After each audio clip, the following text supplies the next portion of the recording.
Hello, hello. I'm Marcy and I use they, she pronouns. Hi, I'm Prerna and I use she and her pronouns. And we're your Creative Arts Officers for 2022. This year we're all about the reinvigoration and renewal and reimagination of the Creative Arts Department. From painting to knitting, to writing to theatre. We are very excited and keen to support students studying on campus and remotely.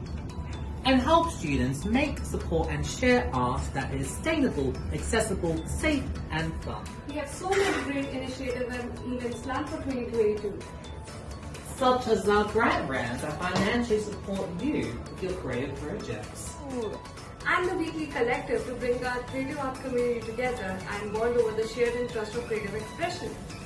And of course tastings, where you and your first-year artists can develop your creative projects.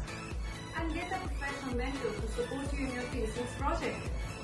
This all culminates in a great big tasting showcase where everyone can see all the hard work you have put into the development of your cool creative idea. And if you want to find us throughout the semester, come to our office on the Union House Level 1 near Guild Theatre, Union House Theatre and GPG offices. And say hello! We're more than happy to have a chat with you and help you find ways to get involved with the creative arts at UMSU.